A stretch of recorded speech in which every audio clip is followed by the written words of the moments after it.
Heather. Start by welcoming everybody. Thank you for taking time out of your day. And if you had attempted to join us 2 weeks ago because of technical difficulties and weren't able to get in, I want to apologize. But hopefully we can go through this presentation today and get some questions answered and get you some information that you're looking for about encapsulator agent. To give you a little bit of my background, I was a career firefighter, small community just south of the city of Detroit, Trenton, Michigan, where I retired out of as a captain.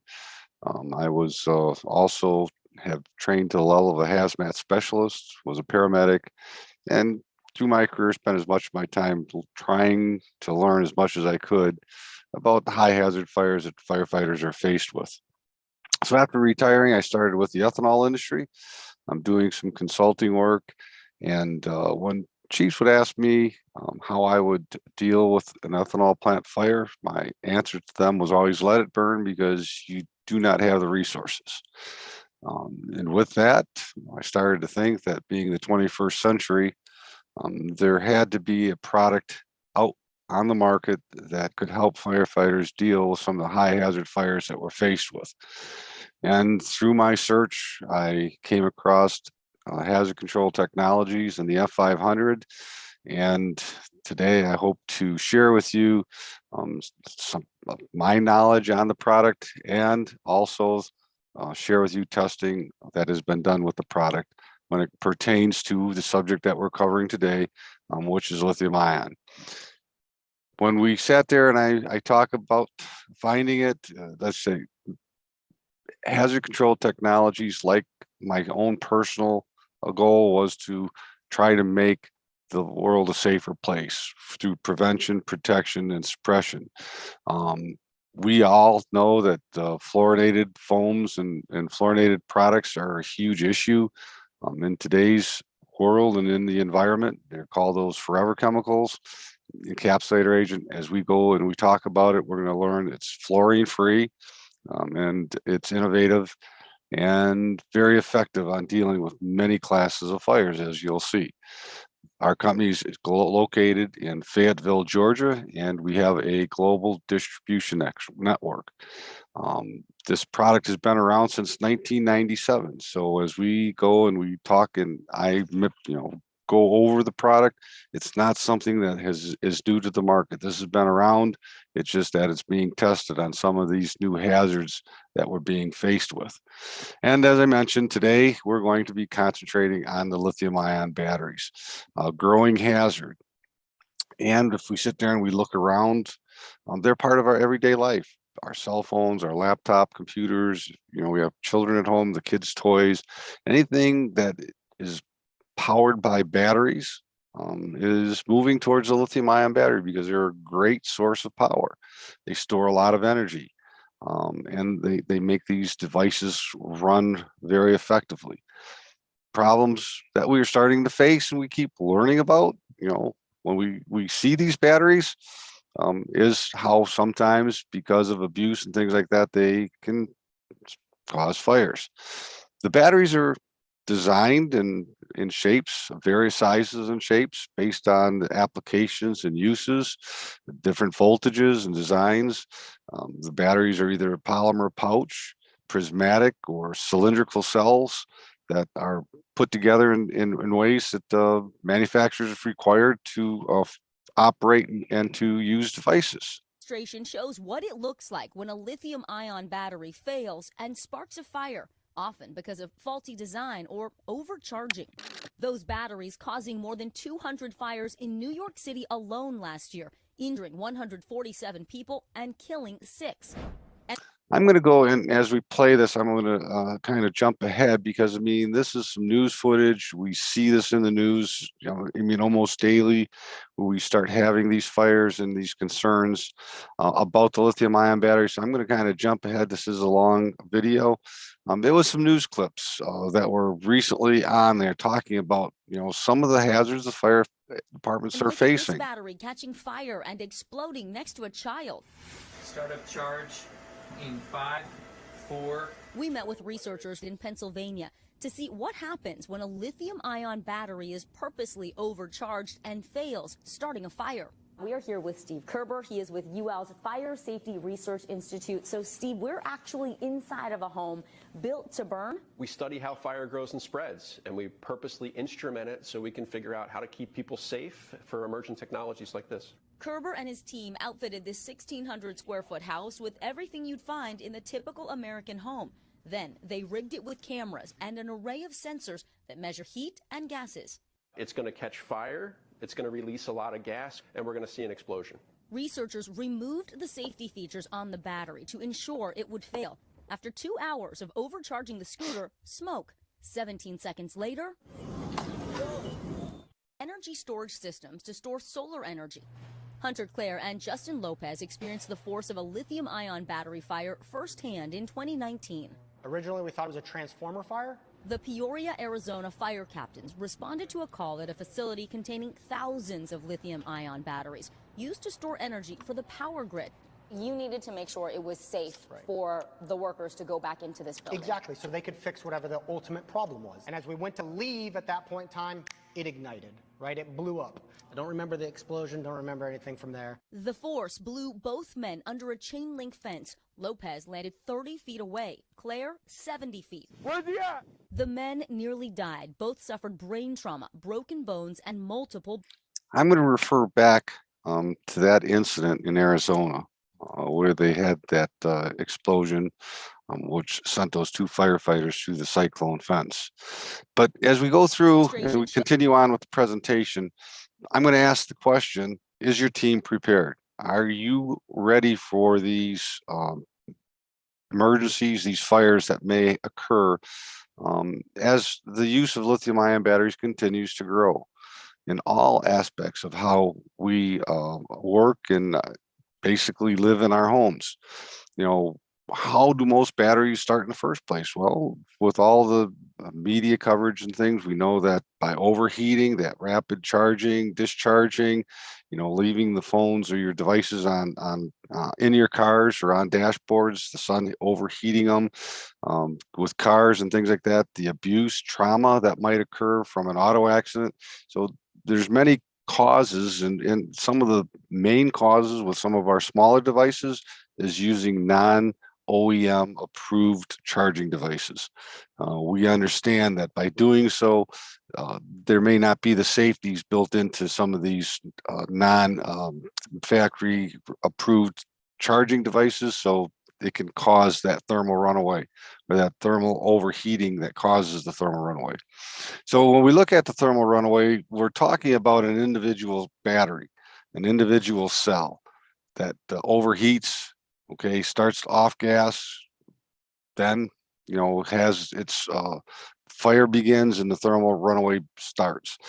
Then we refer to thermal propagation because that heat that transfers to the batteries that are surrounding it, and we start having that thermal propagation until all the batteries are impacted or become part of the fire and the hazard that's taking place. We often hear about the toxic off gases that, and when we saw that that clip just a few minutes ago with that scooter, that black smoke and off gassing that's emitted when these batteries start to burn and catch on fire. You know, we understand there's, you know, many different harmful gases that are being released when these batteries burn, but the most common one that we hear about is that HF gas. Here's a video. Excuse me. There's a video of a actual battery that would be used in a vehicle.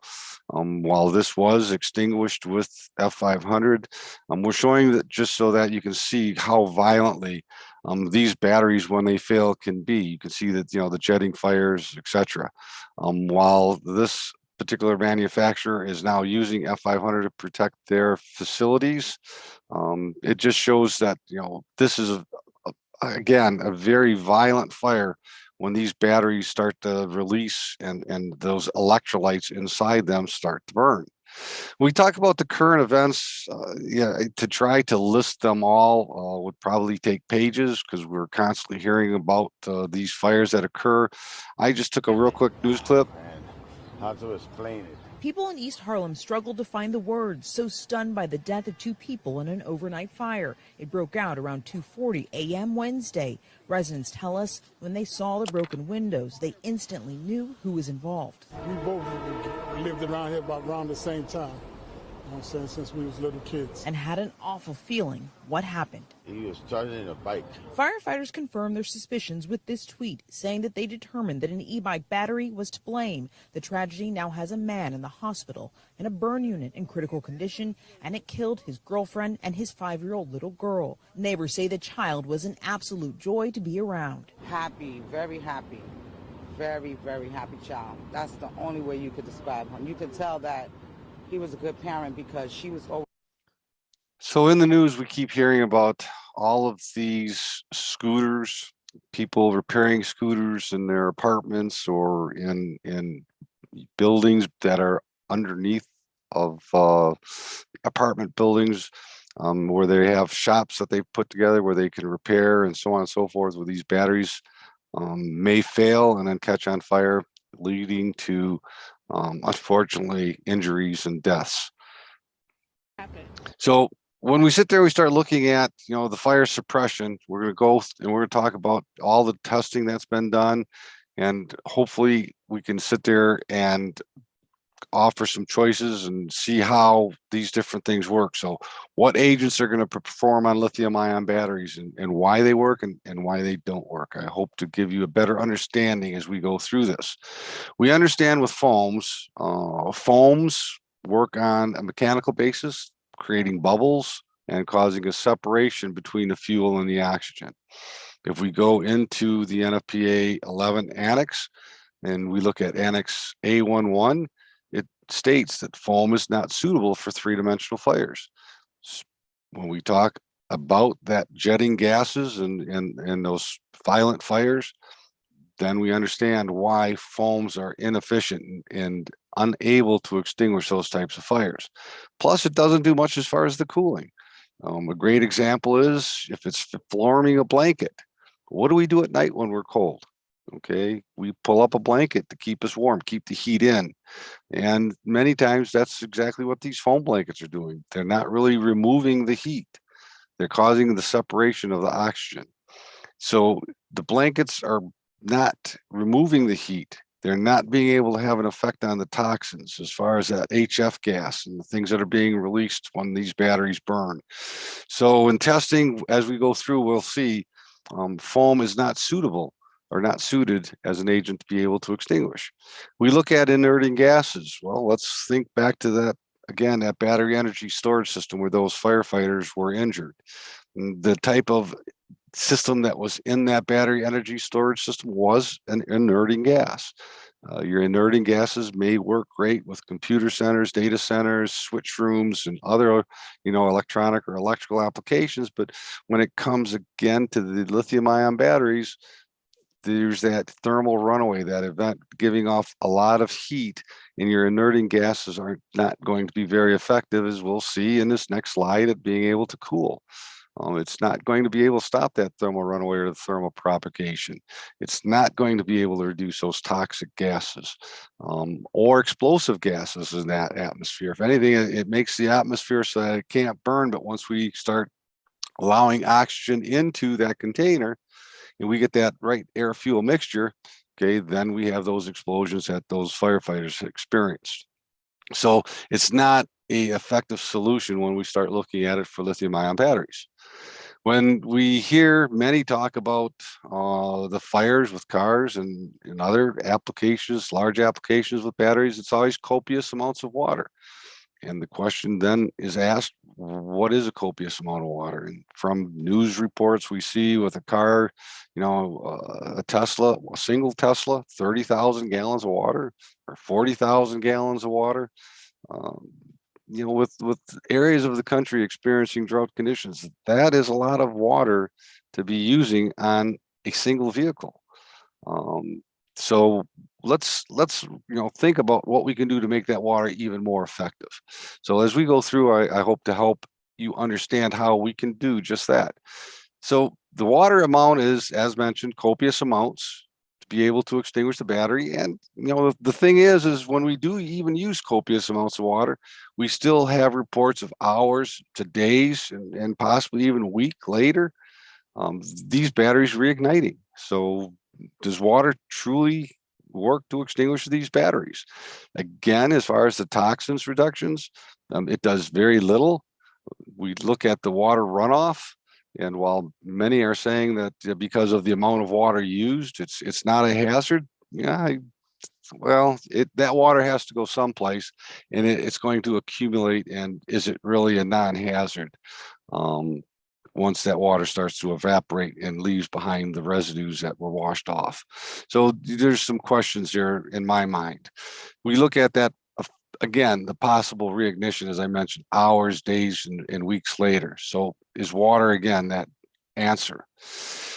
Let's now look at the encapsulator agent that conforms to NFPA 18A. If we go into the standard and we look, section 7.7 covers what is the spherical micelle stability test. This is what is the test to make certain that these agents, or this agent, encapsulator agent, is able to encapsulate those flammable electrolytes, rendering them non-flammable. Okay, not only is it able to work on those flammable electrolytes, but it's able to encapsulate those gases that are being released. It reduces the corrosiveness or the toxic properties of your electrolytes. So it's truly, as it says, a multi-class agent that works on multiple aspects of the battery.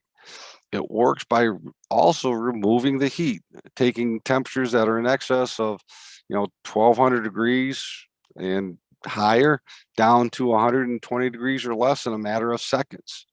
It stops that thermal runaway, stops that thermal propagation, as we'll see from tests as we continue on through this presentation. We're going to show also third-party testing on how encapsulator agent F500 is able to work on the reduction of those toxic gases and flammable gases that are being released, how it's able to work, again, encapsulating that electrolyte, removing that flammable hazard. And then as we look at the overall efficiency, just how effective this is. And the big thing is we've had no documented cases of reignition when this agent's been used to extinguish lithium ion batteries in testing. I want to start by showing you an animation encapsulator that talks about how the agent works. It starts by our molecule, which creates those spherical micelles that you just saw. The molecule has a polar head, which loves water, wants everything to do to be in water. And like I say, is very, very attached to water. The tail is non-polar. It doesn't like water. It wants to do everything it can to get out of the water. So when it's introduced into the water stream, it instantaneously, automatically orients into these spherical micelles. So as these spherical micelles now travel through the water, come out of the nozzle, come out of the sprinkler head, or whatever device it might be coming out, those spherical micelles closest to the surface, they break apart, and those nonpolar tails, they start protruding, they start sticking up in the air, and they act like a heat sink. Okay, they help drive the heat inside of the water droplet. Those spherical micelles, which are millions of them inside of each and every droplet, they rapidly absorb the heat and then slowly release the heat into the water that surrounds them. So in that process, there's no steam. The encapsulation of the flammable electrolytes and toxins and stuff like that, that's where those spherical micelles within the water droplets are going to help take place. So as we continue on with the encapsulator agents and what are they, as I said at the beginning, it's a fluorine-free agent. It's been tested to be shown it's non-fluorinated, it's non-corrosive, and it's biodegradable. So it's not going to stay in the environment even when we're used, unlike other agents that we're familiar with. It is a multi-class CULS NFPA compliant fire protection, prevention, and suppression agent, as well as a combustible, flammable, vapor, and liquid spill mitigation agent. And I've always liked to key in on that flammable vapor, because of the simple fact that I ask my fire departments or firefighters when I do my trainings, is there another agent that you have in your toolbox currently that will work on flammable vapors? And I've yet to get an answer. There isn't. That's why when we sit there and we come across many of these fires, dealing with refineries or other applications where there's flammable liquids and gases, we have explosions that can cause injuries and deaths. Where now we have an answer to be able to deal with vapors as well. So as I go on and we start talking at about the definition of a spherical micelle, it's a water additive, and the basic building block is that spherical micelle. Plain and simple. We need to be able to make these spherical micelles. They're capable of encapsulating the carbon molecules as well as polar and nonpolar hydrocarbons, working on not only the liquid, but also the vapor. So the reason why we're able to have an effect on that HF gas and some of those others, we are able to work on gases and vapors as well. We work, unlike foam, which is a mechanical basis. When we start looking at encapsulator agents, we're working by changing the chemical makeup of a water drop. It's working on a chemical molecular level, which is why it's so effective at being able to deal with these hazards when we talk about lithium ion batteries. We show on this one all these different classes of fires, the class A, class B, and class C. And the reason is because these can all be present when we're talking about lithium ion batteries. You know, the plastic cases or the rubbers, the flammable electrolytes, the class B, then the class C, the energy that's stored within these batteries. So we're looking at being able to work on all of the different classes of fires that are present when we start talking about lithium ion batteries and how they're made, etc. And we'll see as we go through the testing and the chronological testing that's been done, why many have selected F500 as the agent of choice to protect their facilities. We talk about, again, that mixed batch of materials, the plastics and synthetic components that are giving off the gases and creating a toxic environment when these batteries are burning. The electrolytes I've mentioned and will continue to talk about as far as being flammable. When we look at how they are as far as being able to emit those toxic vapors and gases, and they're highly corrosive. So there's many hazards that are involved when we start looking at the electrolyte just by itself. And you need to think about that too, because again, while we're talking about the batteries as a whole, those electrolytes need to be transported down the roadways in many instances to get to the manufacturing process. So we've got hazards when we talk just about those electrolytes. When we look at the energized environment, the charge, we understand, that when a battery is manufactured, it's charged usually to about a 30% charge, no more for being shipped. And the reason is because the higher the charge, then the more difficult that battery becomes to extinguish. And not only does it become more difficult, but it also is going to react more violently when it catches on fire. Where that battery that has a slight charge is not going to be quite as violent when it burns. So let's look at the encapsulation, how it's able to reduce the hazard, as far as the reignition, and some of the things as far as the testing that's been done. When we go to, NFPA 18A, and we go into section 7.7, I mentioned earlier about the spherical micelle stability test. This is where the product is tested to make sure it's able to take a flammable, combustible liquid and render it non-flammable, non-ignitable. What the test does is it takes a flammable liquid and sorry about that volume here. What we do is we're going to take a flammable or a combustible liquid, and we, for the test, put it into a pan. And there is a formula. It's a 1 part F500, 8 parts of fuel, 40 parts water. Here we're using a extinguisher, and we're going to just spray a line through the center of that gasoline that was put on the ground. We're going to take a torch and we're going to light one side of it. In the spherical micelle stability test, we're using a similar process. What we're doing is we're pouring a gallon of gas into a pan, 16 ounces of concentrate, adding 5 gallons of water. We put a torch to it. As you can see where the area has been treated, it doesn't burn. Well, the same thing with the pan. The fuel source cannot ignite. After it sits for 2 hours, we come back and try to reignite that fuel in the pan, and it still cannot reignite. Unlike a foam where that blanket's going to break down over a course of time, exposing the fuel and it'll be able to ignite, in this test, it cannot. And as you can see, a person's walking through, there's no blanket to break, there's nothing to disturb or that will expose the fuel. Once that fuel is encapsulated, it is no longer a hazard.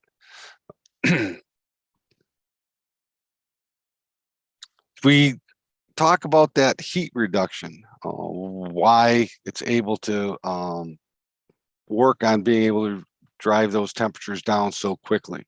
When we sit there and we start to look at it, let's think of those tails that we saw in the animation, like a heat sink. What they're going to do is they're going to drive, again, as I mentioned, that heat inside of those spherical micelles, those inside of the water droplet, the spherical micelles that are inside of the water droplet, they rapidly absorb the heat and then slowly release it in the water that surrounds them. As I mentioned, that process does not create steam. We call it thermal conveyance. We're conveying it. Unlike water, which does steam conversion, and as it's processed to try to extinguish fires, we are using this thermal conveyance.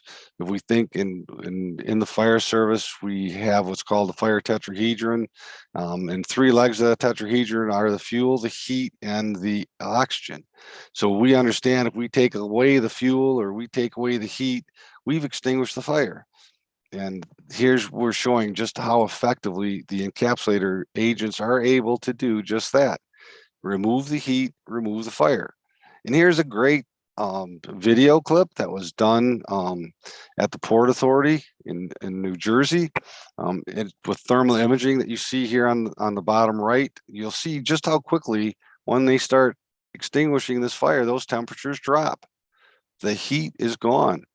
But again, you remove the heat, you extinguish the fire. And as you can see, with a rather short duration of adding the solution to the fire, that temperature dropped drastically in just a matter of seconds.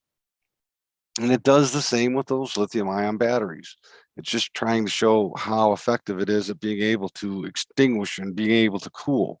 So the radical interruption, the free radical interruption, the black smoke, it's also going to refer to the HF gases being released when we have those batteries that are burning, and what's happening and how are we working to be able to interrupt that free radical chain.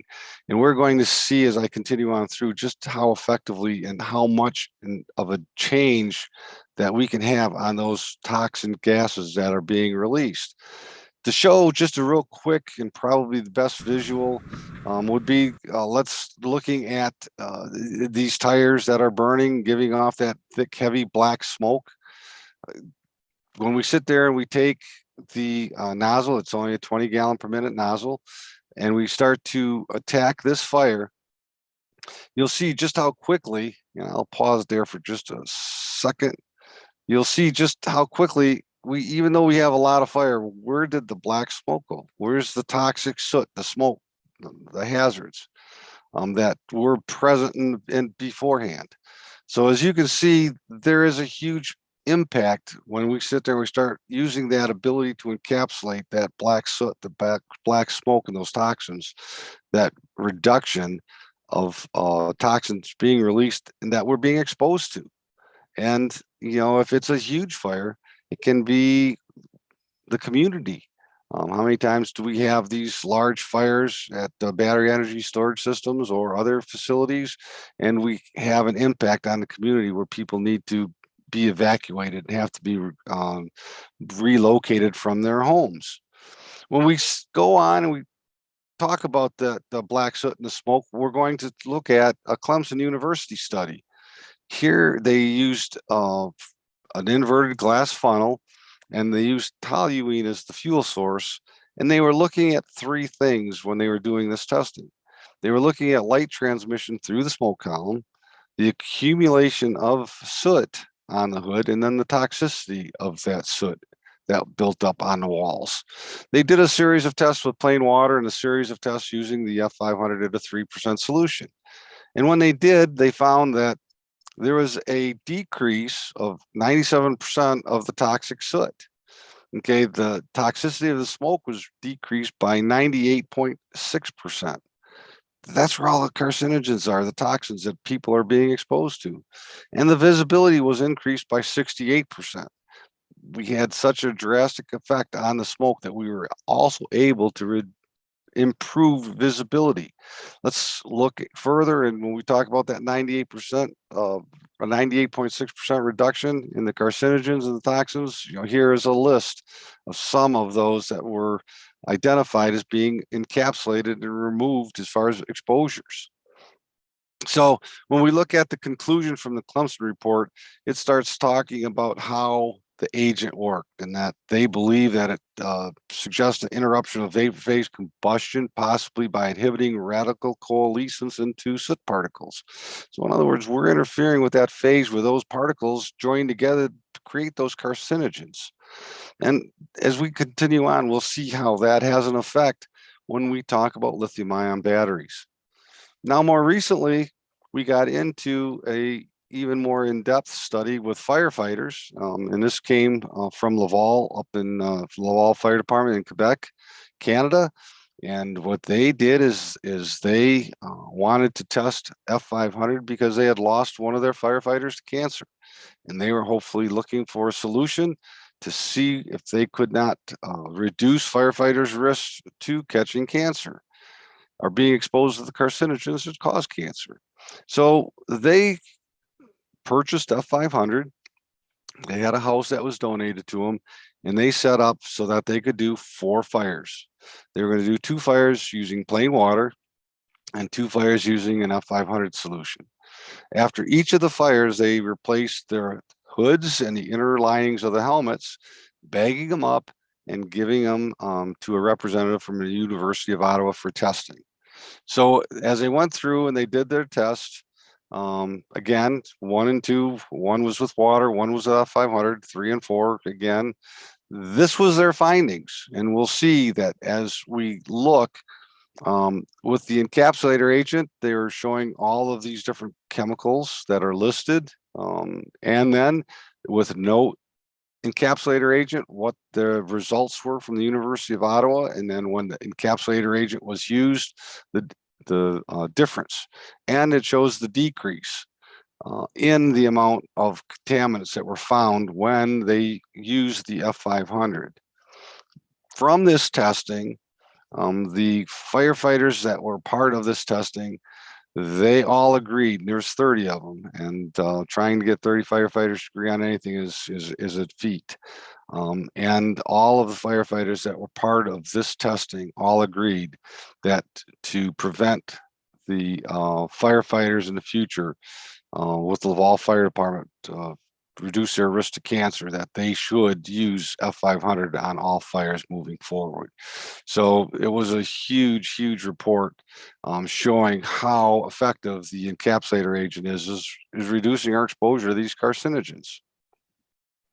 And you're going to say, as I go through, it's supposed to be about lithium ion batteries. And again, let's think about all the hazards. The things that we're being exposed to in those house fires are lithium ion batteries. They're in our laptops, our computers, our cell phones, and things like that. So they're part of what firefighters and the carcinogens that we're being exposed. It's an eco-friendly, okay, as we mentioned at the very beginning, it's biodegradable, it's fluorine free, it's non-corrosive. So while we're looking for solutions to eliminate the PFOS and the PFOAs that are currently being used in foams and trying to find answers to still be able to extinguish these fires effectively, here's a solution that's very effective at being able to deal with these different types of fires.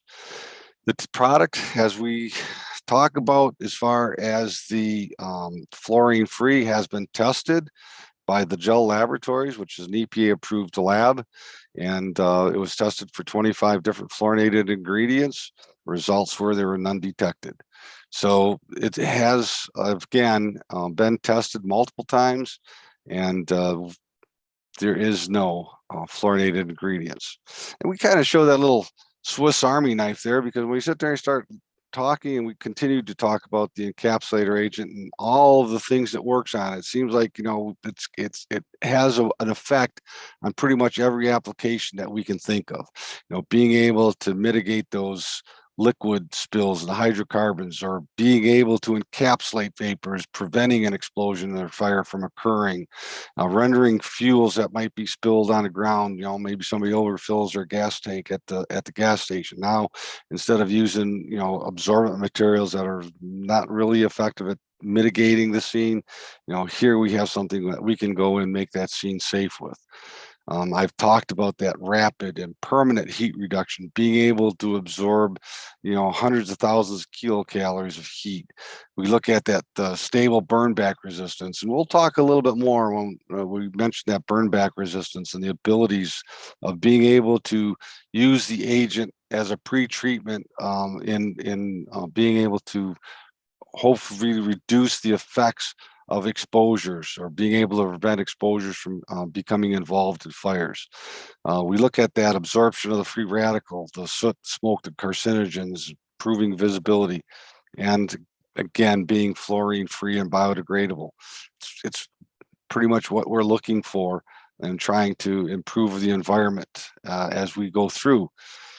What I wanted to get into now is NFPA 18, and specifically Annex 4.3 of the standard.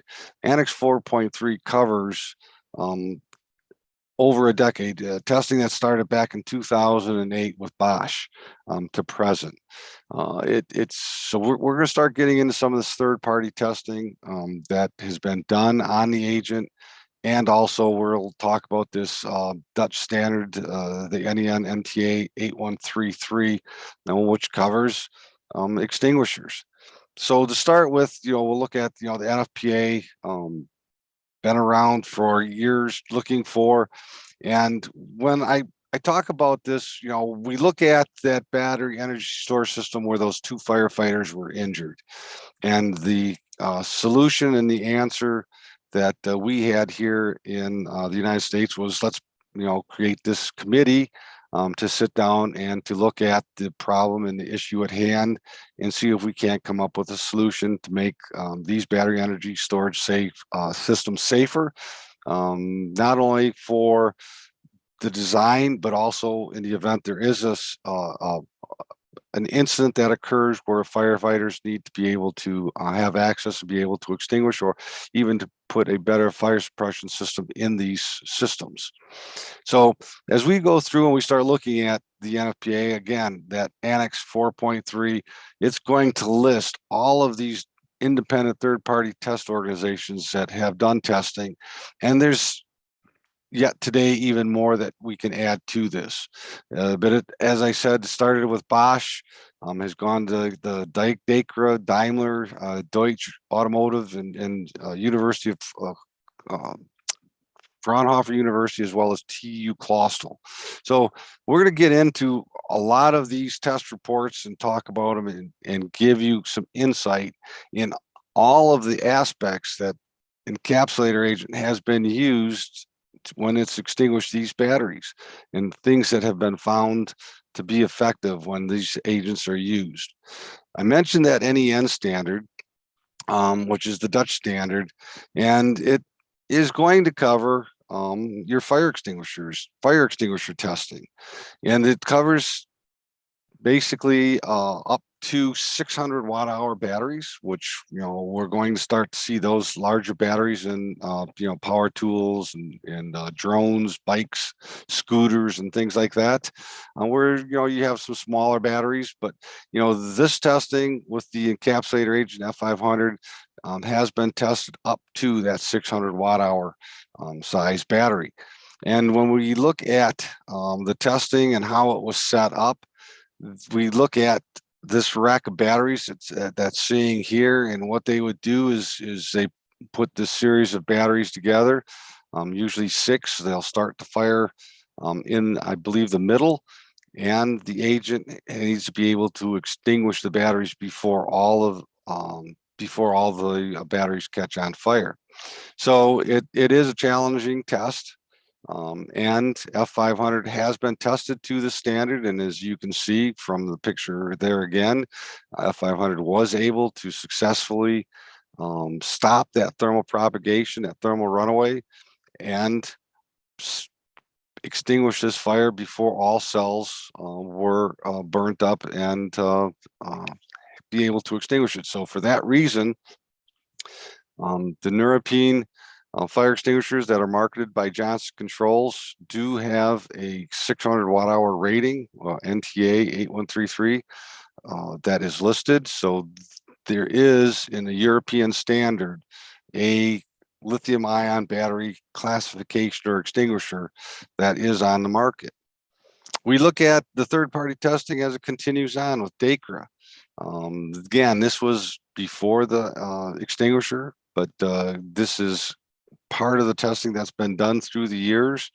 DACRA is a large organization that works with vehicle manufacturers.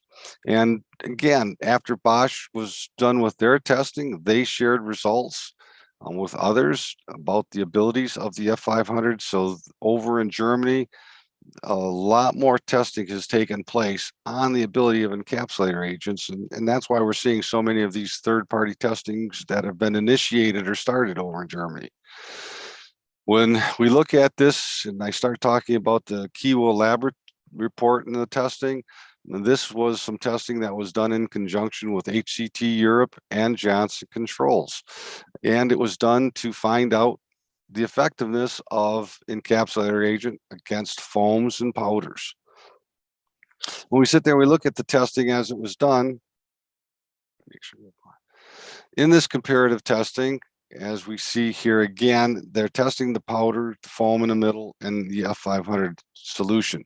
You'll see when they start to attack the battery with the F500, how he's not using a constant spray. He'll start to approach.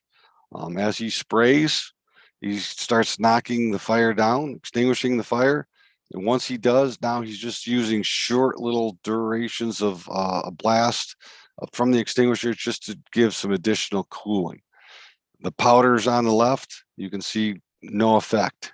The foam in the middle, constant spray. We see the foam building up around it. Again, I'm going to refer back to the beginning of the presentation where we talked about foams and the NFPA 11 standard, Annex A11, where foam's not suitable for your three-dimensional fires. And again, here's an example of that three-dimensional fire where foam is not able to extinguish it. So from Johnson Controls' own testing and their reports, it's showing powders in the testing that was done, poor, not to apply on lithium ion, is the remarks. Foams were moderate to poor.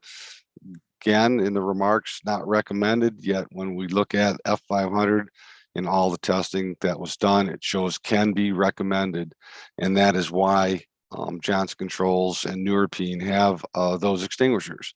As you can see from these brochures,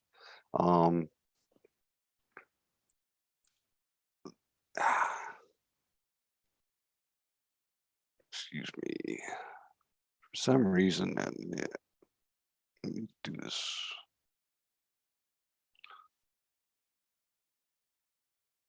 So as we can see from these brochures that are out and available from Johnson Controls, it's showing these F500 portable extinguishers. Okay, and this talking about the superior fire protection for lithium ion batteries. And you know, I like to put these out there because, you know, when people sit there and start talking about the agent and say that, you know, it's snake oil or it's you know, the HCT makes claims that it cannot support or is doing things that you know, as far as the agent not being able to do what we make the claims it's able to. I throw back at them, would Johnson Controls sell a product or market a product that does not work? Does not put out fires. And again, this comes right from Johnson Controls' own website, their literature, an executive summary showing the Neuropean F500 extinguishers and how it's been evaluated, and it's a solution for being able to deal with these lithium-ion battery fires. So here we have a major fire protection company that has tested and is marketing extinguishers that are able to extinguish lithium-ion batteries. And while the listing for the extinguishers like up to that 600 watt hour, these F500 encapsulator agent has been tested on significantly larger battery sizes very effectively at being able to extinguish them, where powders and foams have not been able to. We look at the testing as far as the temperatures and all of the areas where it has been, and we'll see some videos coming up here where we got thermal imaging showing that rapid temperature drop. In fact, we even have thermal sensors, thermal couplings that are on these batteries that show that rapid heat reduction. Being able to drop those temperatures down below that 100-degree C period in a very short period of time. And that temperature is regarded where, once we get below that temperature, that thermal reaction, that thermal runaway is stopped.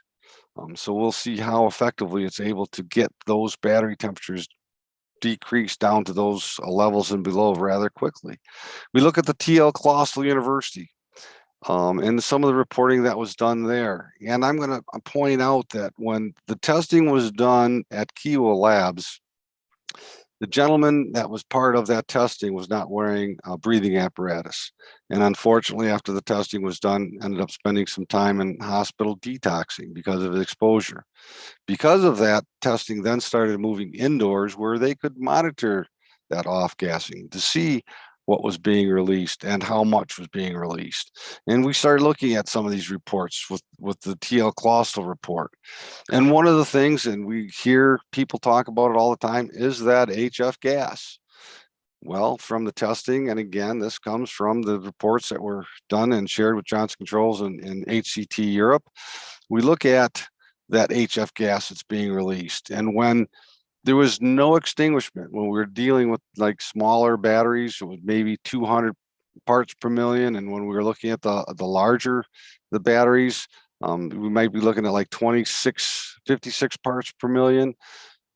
When we sat there and we started looking at tests that was where these batteries were then extinguished using F500, the highest parts per million were 37.45.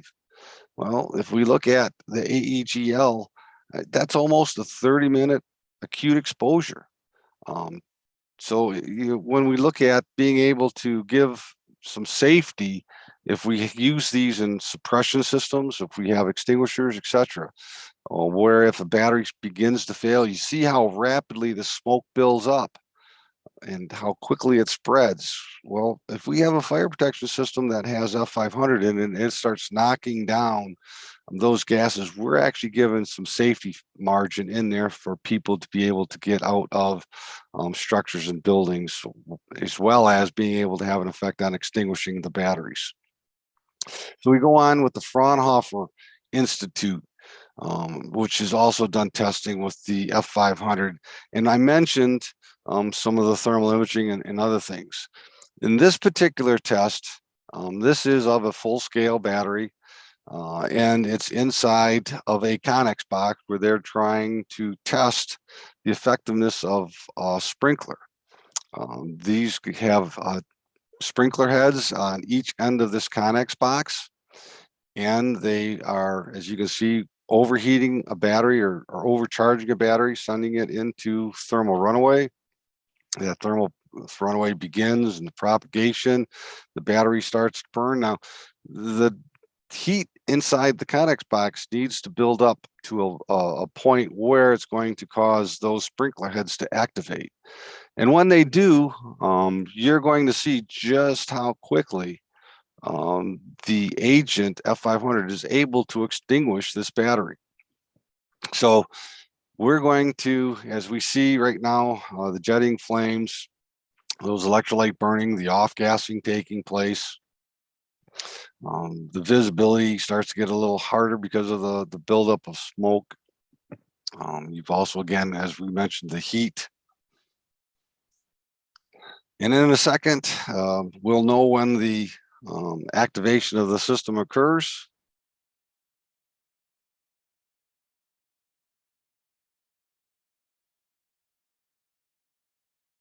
Which should be taking place here in just a second.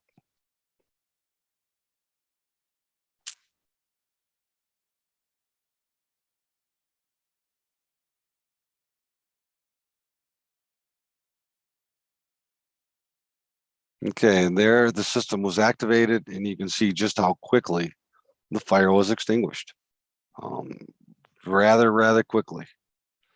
We go on to this testing.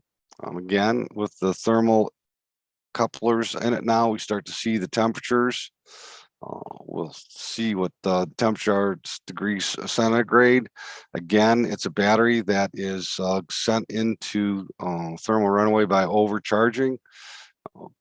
It has the thermal imaging to the right top, and to the left we've got the thermocouples, and we can see just how quickly, once the F500 solution is start to apply onto the batteries, how quickly those temperatures drop down to below that 150 degrees C, which is considered where thermal runaway is stopped. So in just a matter of seconds, all of these sensors are showing that the temperature is down below that auto ignition. Okay. Again, another battery showing how that effectiveness of the agent is on being able to extinguish these batteries. We're allowing that battery with the thermal heat, thermal propagation to continue. I'm going to kind of speed through this one a little bit. Gives you a little bit more up close view of how effective the agent is at being able to extinguish the battery and how quickly. Jumped ahead a little too quick.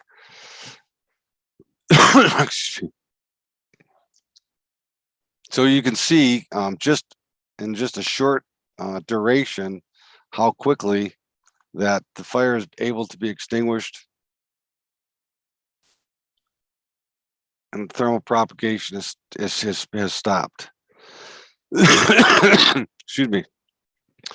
The next I want to get into is the Beijing Institute. And the reason why I want to get into this one is we, at the beginning, saw that news clip of the firefighters again that were blown through the cyclone fence by a battery fire that occurred here in the United States. Well, in Beijing, there was a similar incident, but unfortunately, the firefighters that responded to that, 2 were killed and 1 was injured. So Beijing, or China, knowing that the use and popularity of lithium-ion batteries was growing and is going to just continue to grow, they, instead of putting together a committee, went and did testing. They did a testing of all these different suppression agents, trying to find something that would be the best, most effective at being able to extinguish. And from this testing, they found 2 which appeared to be very effective. One was the water mist, and the other was a 500 encapsulator agent. So what they did is they then took testing and specifically did side-by-side comparison of F500 against a water mist system. And they used the lithium iron phosphate batteries to see, just how effective they were. And this report is going to be available when the presentation is shared with everybody. So, I mean, as I go through, I'm going to just kind of breeze through it and hit a few things on it. But I just want you to be aware of the fact that, this report is one that was done in China, and HCT had no involvement and was actually unfamiliar with it. This report was found by a Google search. But right here, it shows China's having the same incidents and problems that the rest of the world's having. As the number of lithium-ion batteries grow in use, so do the number of fires and the incidents that occur.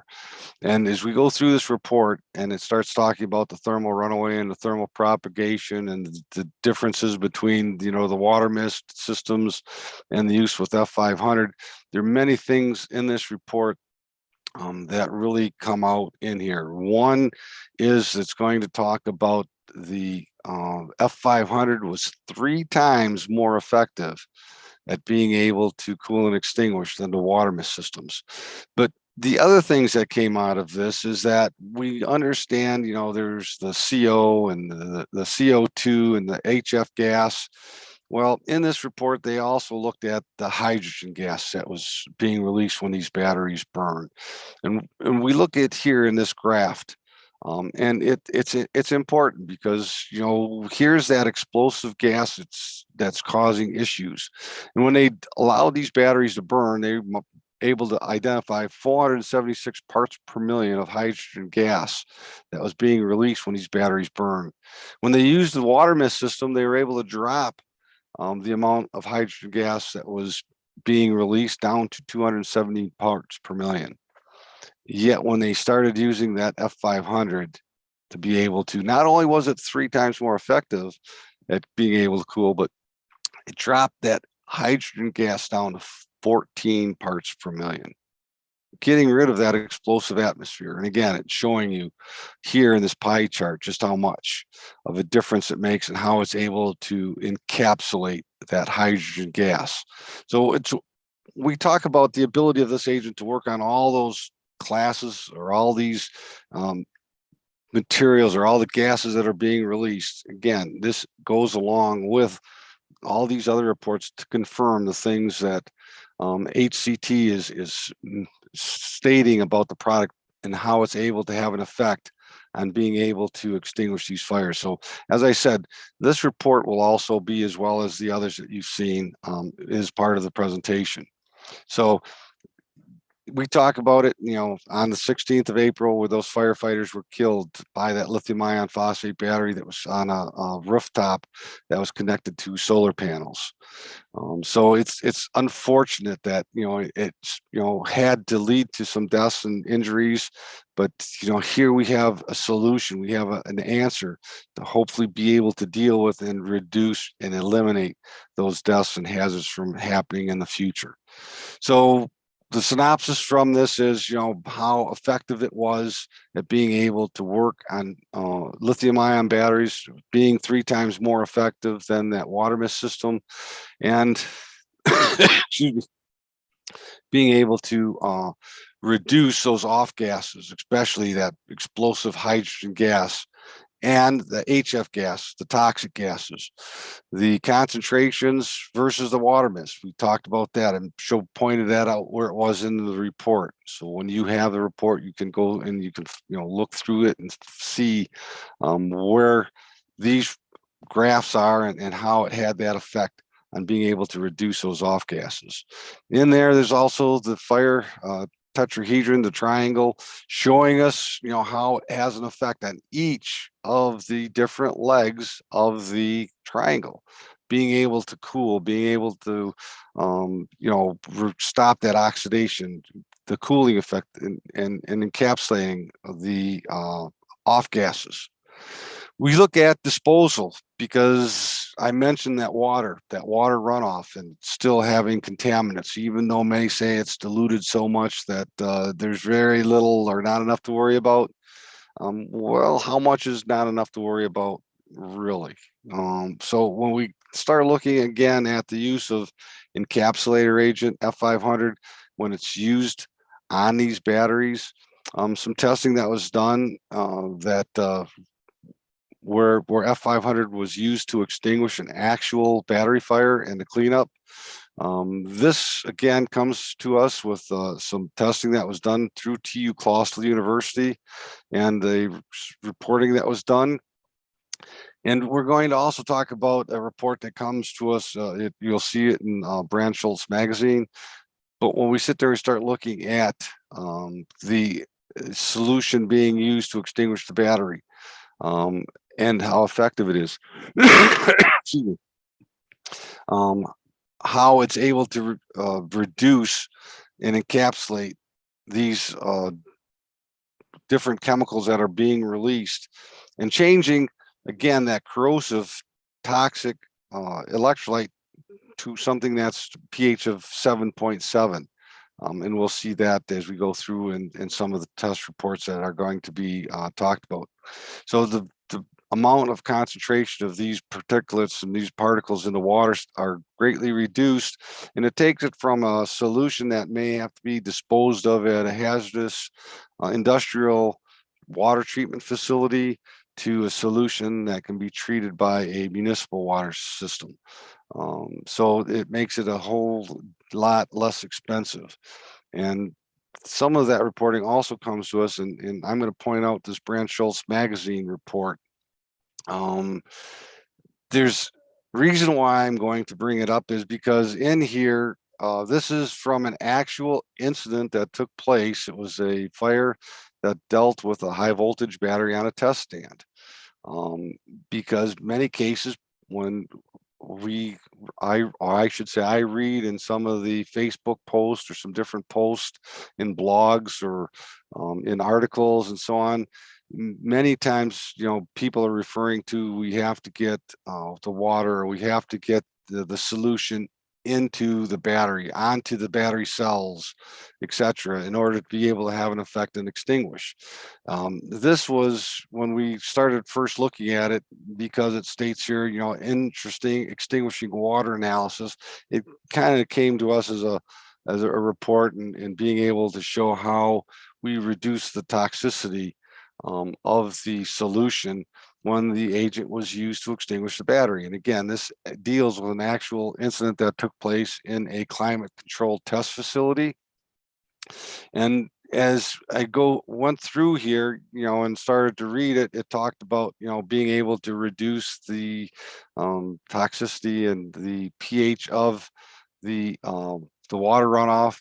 But the part that really came and got my attention was here in the conclusion. And it answered a lot of questions, because here in the conclusion, it says that according to the head of operations, the use of F500 resulted in rapid cooling and thus prevented the spread of fire, even though the extinguishing agent only reached the outside of the intact battery housing. So, while everybody is saying, oh, we have to get into the battery, here is an example of an actual fire in a test chamber where F500 was used to be able to extinguish the battery through the fire protection system. It did not enter into the battery. It was coming in contact with the outside of the intact battery. So it's telling me that, this is absorbing the heat. It's taking the heat would normally be transferred through the case, okay, to the batteries next to the batteries that are failing. And we've got now something that's able to pull that heat out and stop that process of thermal propagation. So we look at, these synopsis to the how it works, the article. I mean, to me, this was huge. While yes, it was geared towards that water solution, that water analysis, and the hazards of the water, it shows that, hey, it brought from the testing that was done and the requirements in Germany for being able to dispose of the water, brought the pH to a pH 7.7, and it was able to be disposed of without requiring special industrial sanitary wastewater treatment facilities to be able to dispose of it. But again, I point out, this to me answers a lot of questions when people sit there and start making claims that, hey, the F500 needs to get inside the battery. Here it is. No, it does not. According to this article, this battery was extinguished without having to get into the battery or onto each of the individual cells.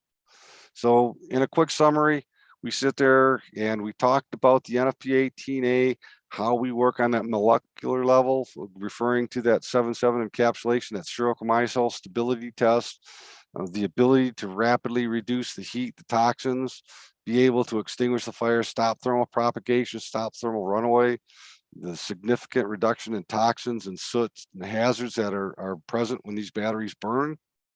Let's look at the foam, NFPA 11, okay, working on that mechanical basis, poor at reducing heat, doing nothing to reduce those toxins.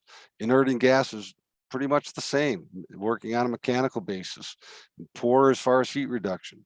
If it does anything, it increases the toxin reduction because it's doing really nothing to put the fire out. It might put out the visible flames, but it is not going to stop that thermal runaway thermal propagation as it continues to occur.